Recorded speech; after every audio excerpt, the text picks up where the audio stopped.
I was filled with happiness because of my recent promotion. I couldn't wait to share the exciting news on our third wedding anniversary. I planned to tell my husband, Paul, and my mother-in-law, Mrs. Jerry, during a special dinner. I imagined a night of celebration, full of laughter and joy. But what actually happened changed everything I believed about my life. Instead of celebrating, I faced something so unexpected and hurtful that it left me shocked. As soon as I shared my news, my husband's reaction stunned me. He stood up suddenly, his face filled with anger, and before I could even process what was happening, he slapped me hard across the face. The impact left me sitting on the floor, holding my cheek in pain and disbelief. In that moment, everything I thought about my life and marriage fell apart. But along with the pain and confusion, something else rose inside me, a fierce determination. I realized I couldn't stay in this toxic relationship. My life had to change, and I decided I would take action. Little did I know my choices over the next few weeks would completely turn my world upside down. Let me start from the beginning. My name is Anna, and I work as a financial analyst in Alexandria, Maryland. My life seemed perfect on the surface. I thought everything was going as planned until that night. It was supposed to be a memorable evening. I had just been promoted to senior financial analyst, a position I had worked very hard to achieve. This was a big moment for me, and I felt proud of my accomplishment. I wanted to share the good news with my husband and his mother during our anniversary dinner, thinking they would be happy for me. The restaurant we chose was beautiful, with soft lights and gentle music in the background. It felt like the perfect setting for a celebration. I sat at the table, feeling nervous but excited. Paul was smiling at me, and I thought he was going to be thrilled with my news. His mother, Mrs. Jerry, was also there, looking elegant as always. I took a deep breath and finally said, "Paul, Mrs. Jerry, I have some wonderful news. I've been promoted to senior financial analyst." I expected smiles, congratulations, or maybe even a toast to Paul the occasion. Instead, there was silence. The happy moment I had imagined disappeared. Mrs. Jerry's face darkened, and she looked at me with disapproval. Then she spoke, her voice cold and sharp. "Is this what we raised him for? To be overshadowed by his wife's career?" Her words hit me like a slap in the face. I couldn't believe what I was hearing. I had expected pride or at least a polite response. Instead, it felt as though I had done something terribly wrong. Paul didn't defend me or celebrate with me. Instead, he shifted uncomfortably in his seat, avoiding my eyes. This wasn't the life I wanted. In that moment, I realized I had to take control of my own happiness. What happened that night was the beginning of a journey that would change everything for me. I could see the struggle in Paul's eyes. He wanted to stand by me, but he was caught in a tough spot, torn between his wife and his mother. He hesitated before speaking, his voice soft and uncertain. "Mom, this is great news for Anna. We should celebrate her success," he said. But there was no strength in his words, no real support. Mrs. Jerry wasn't going to let it go. She shook her head, her expression hard. "What about starting a family, Anna?" she asked, her voice sharp. "Do you think a promotion can replace the joy of having children?" Her words stung, and I felt a wave of anger rising inside me. I took a deep breath, trying to stay calm. "I believe I can balance both my career and a family, Mrs. Jerry," I replied firmly. "This promotion means a lot to me." Paul lowered his head, staring at the table instead of looking at me. "Anna," he said quietly, "maybe we should think about what Mom is saying?" His tone was cold and distant, and my heart sank. This wasn't the man I thought I had married. Where was the supportive partner I had always believed he was? I straightened up and replied, trying to keep my voice steady. "I can't just quit my job to please your mother, Paul. I've worked hard for this. I deserve respect for my efforts." My voice was calm, but inside I felt hurt and frustrated. The air around us grew tense, and I could feel the eyes of other people in the restaurant turning toward our table. Paul's expression changed, and frustration flashed in his eyes. His voice grew sharper. "You're being unreasonable, Anna," he said. "You're my wife, not my competitor. Why can't you see that?" His words hurt more than I could have imagined. They felt like a blow to my heart. I swallowed hard, my voice trembling. This isn't a competition, Paul. I wanted to share my success with you, to celebrate it together. Tears welled up in my eyes, but I fought to hold them back. Mrs. Jerry leaned forward, her eyes narrowing. You need to think about what's best for the family, not just your career ambitions, she said coldly. I felt trapped, cornered by their words. My voice rose with anger and desperation. This is who I am, and I won't give it up, not for anyone. Paul suddenly stood, the tension in his body clear. You don't understand, he said, his voice rising. You're putting your career above everything else. Marriage is about sacrifice. In that moment, I saw the deep influence his mother had over him. It twisted his views of marriage into something that felt suffocating. I had always believed we were partners, but now I felt like a stranger in my own life. Sacrifice doesn't mean losing yourself, I shot back, my cheeks flushed with heat. I deserve to follow my dreams too. The argument hit its peak, and what happened next shocked me to my core. Paul raised his hand and struck me across the face. The sound of the slap echoed through the restaurant, and everything went silent. Conversations stopped as people turned to stare. I sat there, frozen in disbelief and pain. My world had just shattered in a single moment. I fell to the floor, completely shocked and confused. For a moment, everything seemed to stop. I couldn't believe what had just happened. My heart was racing, and I felt the sting on my cheek, both from the slap and from the deep betrayal by someone I loved. As I lay there, tears streaming down my face, a painful realization hit me. This moment was a turning point. The trust one had in Paul was broken, shattered into pieces in an instant. Deep inside, I knew I couldn't stay in this toxic situation any longer. I pushed myself up from the floor, my hands trembling and my heart pounding. A surge of determination rose within me. I wasn't going to let this moment define me. I wouldn't let myself become a victim. I had to take control of my life. What had started as an evening of joy and excitement had turned into chaos and pain. As I looked at Paul and his mother, Mrs. Jerry, it became clear that this wasn't just an argument. It was a wake-up call. This was my moment to make a choice, to free myself from the heavy expectations that had been suffocating me and to start living life for myself. I turned and left the restaurant. My emotions were swirling: anger, sadness, fear, and a small spark of hope. The cool night air hit my face like a splash of cold water, bringing me back to reality.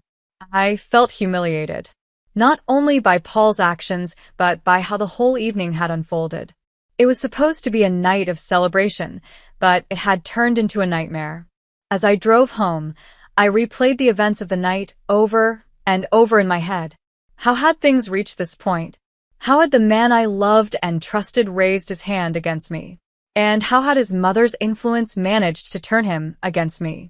I thought about the life we had built together, the dreams, the plans, the promises. Now it all felt meaningless, like a fragile ship lost in a storm. When I finally reached home, the silence was overwhelming. It was deafening, pressing in on me like the walls were closing in. I dropped my keys on the table and sank into a chair, still in shock. My mind was racing, and I could hear the faint sound of my own heartbeat in my ears. I pulled out my phone and stared at the screen. There were no messages from Paul. No apology, no concern. Nothing. Feeling the weight of loneliness pressing down on me, I decided to call Cheryl, my closest friend and colleague. I needed someone to talk to, someone who could understand what I was going through. After a few rings, Cheryl answered. Her voice was filled with concern as she said, "Anna, is everything okay?" "No, Cheryl," I replied, my voice trembling. "It's not okay. You won't believe what just happened." "What happened?" "Are you all right?" she asked quickly, her tone urgent. I took a deep breath, trying to steady myself. I needed to tell her everything. And in that moment, I realized that sharing my pain with someone who cared might be the first step toward healing and finding the strength to move forward. I announced my promotion at our anniversary dinner, thinking it would be a joyful moment. But everything went wrong. Mrs. Jerry, my mother-in-law, got angry, and then Paul, my husband, did the unthinkable. He hit me. For a moment, silence hung in the air as the shock of what had just happened settled over me.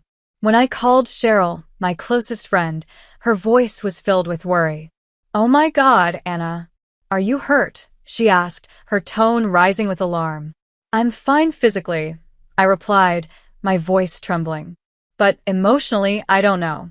It feels like everything I believed about our marriage has fallen apart." Cheryl's response was firm, like a lifeline pulling me out of my despair. "Anna, you need to get out of that situation. You don't deserve to be treated like this." "I know," I said, my voice cracking. "But it's complicated. We've been together for years, and I really thought we were happy." "Sometimes the people we love change, especially under pressure," Cheryl said gently. "But you need to think about what's best for you now." As I listened to Cheryl, a wave of realization swept over me. I had given so much to this relationship, my time, my energy, and my love. And now, I was left feeling lost and alone. "I think I need to talk to a divorce attorney," I finally said. The words felt strange coming out of my mouth, but also freeing. "Do it," Cheryl said with encouragement. "I'll be here for you every step of the way. You deserve to be happy." After hanging up, I felt a mix of fear and determination. The thought of taking this step terrified me, but it also gave me a sense of control. I knew that if I wanted to reclaim my life, I had to make tough decisions. The next morning, I woke up with a heavy heart but a clearer mind. I called the divorce attorney Cheryl had recommended. "Hello, my name is Anna," I said as soon as the call connected. "I need to file for divorce." "Understood," the attorney replied. "Can you come in this afternoon to discuss the details?" "Yes, I'll be there," I said, hanging up with a sense of resolve. I was finally taking control, one small step at a time. At work, I tried to focus, but the weight of everything that had happened was pressing down on me. During our morning meeting, my boss, Mr. Patrick, noticed my distraction. "Anna, is everything all right? You seem a little off today," he asked gently. "I'm dealing with some personal issues, but I'll manage," I replied, forcing a small smile. "You know you can talk to me if you need to," he said, his voice full of understanding. "Thank you, Mr. Patrick." "I appreciate it," I said, feeling grateful for his support. It was comforting to know I had allies at work. Later that day, Cheryl surprised me by bringing lunch to my office. Her thoughtfulness reminded me that, even in the darkest moments, I wasn't completely alone. I was beginning to see that with the support of friends and my own strength, I could rebuild my life. "I thought you could use a break," Cheryl said as she slid into the chair across from me, placing a lunch bag on the table. Her thoughtful gesture brought a small smile to my face. "How did the meeting with the attorney go?" she asked gently. "I haven't gone yet," I admitted, lowering my gaze. "I'm nervous about what's next. It all feels so overwhelming." Cheryl reached across the table, giving my hand a reassuring squeeze. "Just take it one day at a time. You're stronger than you think, Anna," she said, her voice filled with encouragement. Her words sparked a small glimmer of hope inside me. Maybe I was stronger than I gave myself credit for. That afternoon, I threw myself into my work, trying to distract myself from the storm of emotions inside me. I focused on spreadsheets, numbers, and analysis, anything to keep my mind busy. For a few hours, I managed to escape the heaviness of my reality. Work became my safe space, a place where I felt capable and in control. Eventually, the time came for my appointment with the divorce attorney. My heart pounded as I stepped into the office, feeling a mix of fear and determination. A middle-aged woman named Teresa greeted me warmly. "Let's get started," she said, her tone both professional and kind. Her calm presence immediately put me at ease. Teresa listened patiently as I shared my story, detailing the struggles I had faced, both emotional and physical. As I spoke, I felt a sense of empowerment growing within me. For the first time, I wasn't just a victim. I was taking action to reclaim my life. Teresa nodded thoughtfully and said, "Anna, it sounds like you've made the right choice for yourself. You deserve to be in a healthy and supportive environment." Her words hit me deeply. For so long, I had put everyone else's needs ahead of my own. Hearing someone affirm that I deserved better made me feel validated.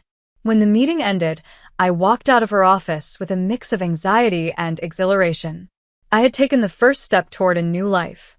The path ahead wouldn't be easy, but I was ready to face it. The weeks that followed the anniversary dinner were a whirlwind of emotions and tough decisions. After meeting with Teresa, I began the difficult process of separating my life from Paul's. Each day felt like a tug-of-war between fear and hope. Some moments were filled with dread as I faced the unknown, but others were marked by a growing determination to rebuild myself. At work, I poured all my energy into my projects. My recent promotion reminded me of my worth and the bright future I could still create. Work gave me purpose and kept me moving forward.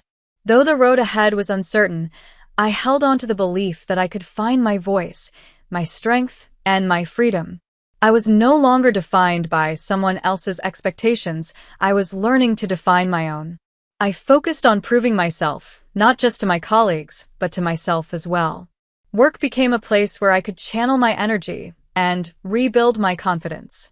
My boss, Mr. Patrick, continued to check in on me regularly. One afternoon, he stopped by my desk with a kind smile.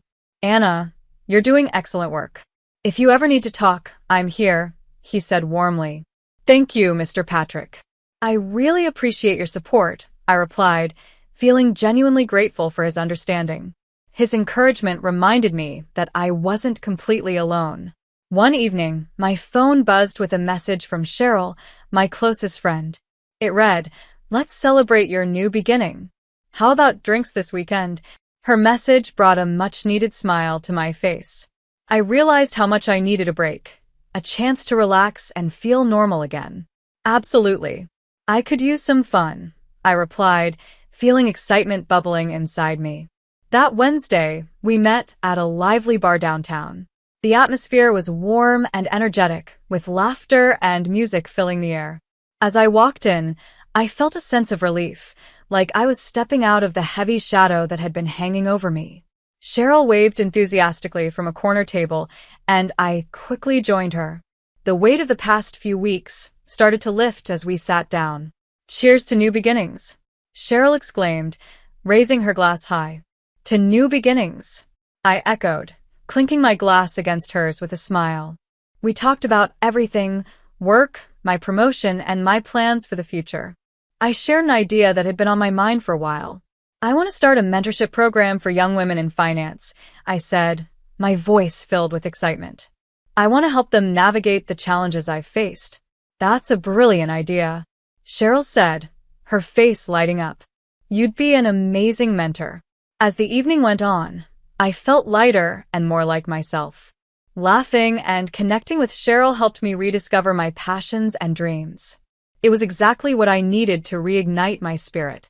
The following week, I met Abigail, a professional contact who had invited me to speak at an upcoming conference. We met at a small cafe to discuss the details. "I'm so glad you decided to join us, Anna," Abigail said. "Your story will inspire so many people." "I hope so," I replied with a smile. "I want to empower others to find their voice." As the conference date approached, I carefully prepared my speech. I worked hard to weave in the lessons I had learned, hoping to make a meaningful impact. The night before, I stood in front of the mirror, practicing my words.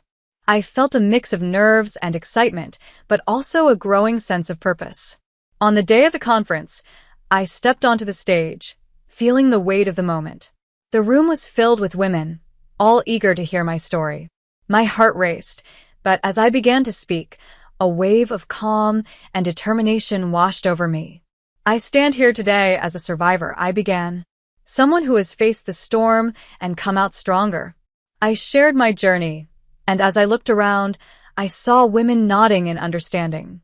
In that moment, I felt a powerful connection with the audience, and I knew that I was on the path to something truly meaningful. "I know what it feels like to be trapped," I said, my voice steady but filled with emotion. "To think your dreams don't matter. But I'm here to tell you that your voice matters. Your dreams matter. You deserve to follow your passions." As I spoke, I felt my confidence growing. When I finished, the room erupted in applause. The sound was overwhelming, and I felt tears welling up in my eyes. Afterward, women approached me one by one, sharing their own stories. Some thanked me for my honesty, while others told me how much they related to my journey. In that moment, I realized something powerful. I wasn't alone in my struggles. These women had faced similar battles, and our connection gave me a sense of hope and purpose that I hadn't felt in a long time. In the days that followed, I focused on turning my newfound strength into action.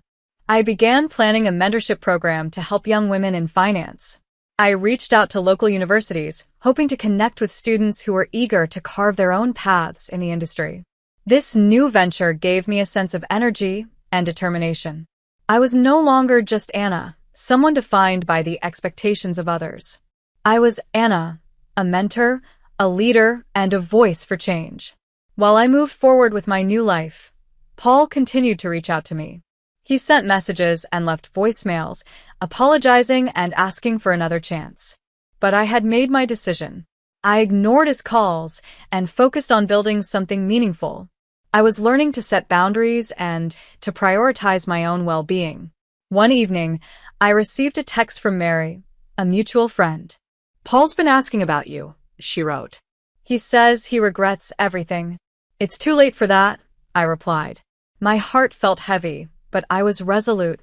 I had moved on. I was building a new life, and I wasn't going back. As the months passed, I found my footing in this new chapter of my life. The mentorship program began to grow, and I started meeting with young women who were excited to pursue careers in finance. For the first time in a long time, I felt a renewed sense of purpose. One Wednesday, I hosted the program's first meeting at a local cafe. As I looked around the room at the eager faces of the participants, I felt a rush of excitement. "Welcome, everyone. I'm so glad you're here," I said, my voice steady and warm. "Today, we'll share our stories and talk about the challenges we face in our careers." The discussions were lively and heartfelt. Each woman shared her experiences, and I saw how powerful our connections could be. I wasn't just sharing my story anymore, I was helping others find their voices too. After the meeting, a young woman named Patricia approached me. "Thank you for creating this space," she said, her eyes bright with hope. "I've been struggling to find my place in this industry." "That's exactly why I started this program," I said, smiling. "You belong here, and we'll support each other every step of the way." With each meeting, I felt stronger. I wasn't just surviving anymore, I was thriving, and I was helping others do the same. As I grew more confident in my role as a mentor, I also began exploring new opportunities for myself. Abigail invited me to speak at another conference, and I gladly accepted. This time, I felt less nervous and more empowered. I was ready to share not only my struggles but also my victories. While preparing for my speech, I reflected on how far I had come. I was no longer the woman who felt powerless in a toxic relationship or the one who had been humiliated in front of family. I was Anna, a woman who had risen from the ashes and was determined to make a difference. The day of the conference arrived, and as I stepped onto the stage, I felt a mix of nerves and excitement. Taking a deep breath, I began. "Today, I want to talk about resilience and the power of community. Together, we can overcome anything." As I spoke, I saw nods of understanding and encouragement from the audience. When I finished, the applause was thunderous. At that moment, I realized I wasn't just giving a speech, I was connecting with others. I had turned my pain into strength and was now using it to inspire and uplift those around me. Driving home that evening, I felt a deep sense of fulfillment. My past was still part of me, but it no longer controlled me. I was building a new life on my own terms, a life filled with purpose and hope. I was ready to embrace whatever the future held, confident that I had the strength to face anything that came my way. My journey wasn't over, but I knew I was on the right path.